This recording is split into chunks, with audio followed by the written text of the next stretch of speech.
Alright, YouTube. I have been working roughly 8-9 hours now on this project. I have to get it done on a single weekend. Not running, just together where I can move it around the house. It is believe it to be, a mid-70s, maybe closer to the 80s, Melex Molex golf cart. The ones with the real metal bodies. And that is the engine, tranny, and subframe out of a 1966 Volkswagen Beetle. And it is one of the 1300 series, not one of the 1200. Still haven't even tried to get that running because roadkill, if you get the reference. Take a cookie, but it is free. I need to pop the intakes off and make sure there's nothing in it, and then actually check for spark. That would be a good thing. New distributor cap, new rotor button, new points. Condenser was outrageous, so I'm just not even going to worry with that. And that's the original coil. Still has oil in it from the junkyard, but the oil wasn't that bad looking. So I will change it, I promise, but not yet. What else to say about it? You guys have seen this engine before. It used to have that pipe on the back. That's what I've been towing it with. I kid you not. It was like that, and I've literally been taking this lawn tractor, setting this on the back, which is a mount I use to hold a propane tank, and towing the engine around like that. Not recommended though. It's kind of rough on the mower. I've been using my plasma cutter, the Acura Tool eBay Special. It has not disappointed me yet, although I did manage to burn through a insulator. But I think that was my fault. But yes, let's talk about what I've done. So I took the back of the golf cart and I cut all of the paneling, all of the sheet metal, all the way around. I had to cut all the nuts and bolts that were bolted throughout and on the back. Had a tray in the back. I cut that out. And then I took the axle, which is out there, dropped it with the shocks and struts and not struts, but shocks and leaf springs and everything, so that I can use that on a later project one day. And this is what I'm left with. It's this frame rail. Leaf spring went there, leaf spring went back there, shock mounted there. Rear end sat about where this bar is. So what I've done now is I've taken the Beetle engine and I have taken a piece of 2x2 square stock. I have 40 feet of it laying out there. And I've just drilled it. You can't really see in there, but I've drilled it to go onto the stock engine mounts. Or I guess you wouldn't call this an engine mount. It's where the subframe meets the Beetle. So both sides have been drilled and have a bolt in it. That looks just like that, but it's under there. I'm going to do the same thing to these pieces of angle.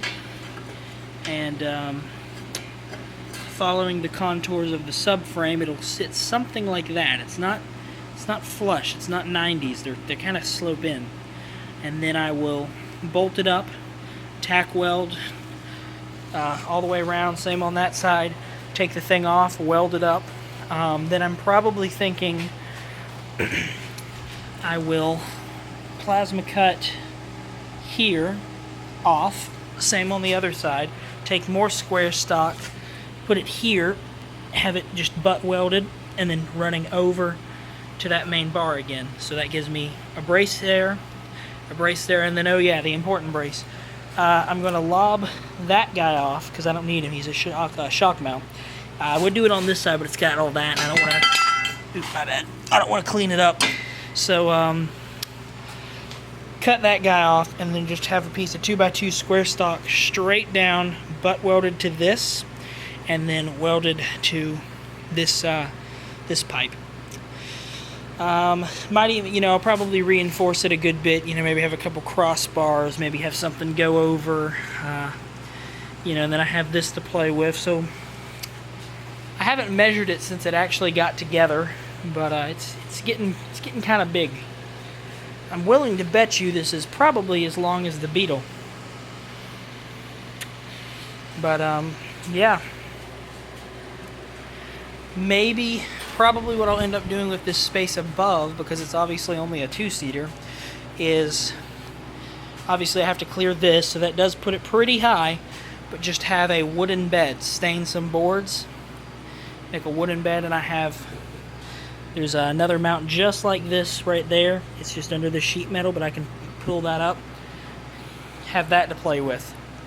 So maybe make some sort of tilting wooden bed, or maybe a removable wooden bed. I can just lift it off in case I need to work on this. Plan for in here, fuel tank over here, or battery, or fuel tank, battery over there. So one side would be battery, one side would be fuel tank. Thing to note about this is a 6-volt car. Yes, it is a huge pain in my tail. I don't have a single 6-volt battery.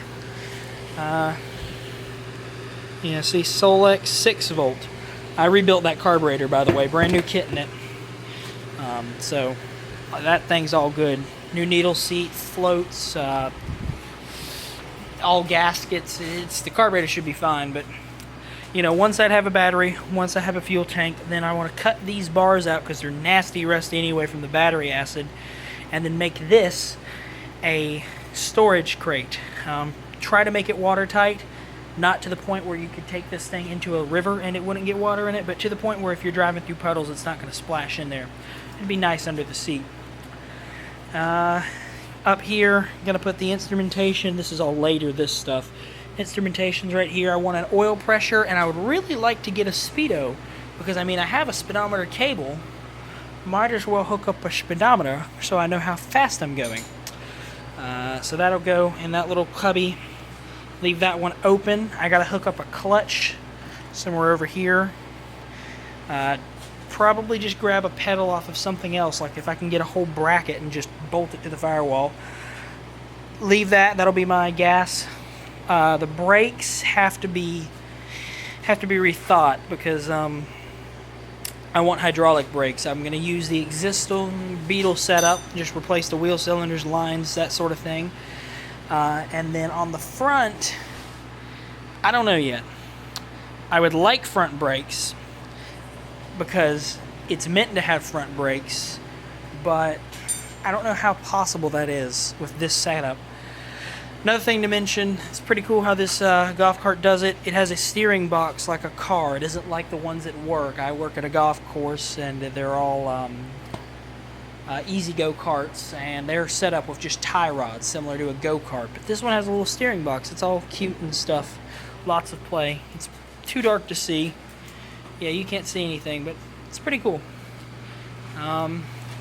So when it's all said and done, hopefully I will have a late 70s, mid 70s golf cart powered by a mid 60s engine, and it'll be amazing.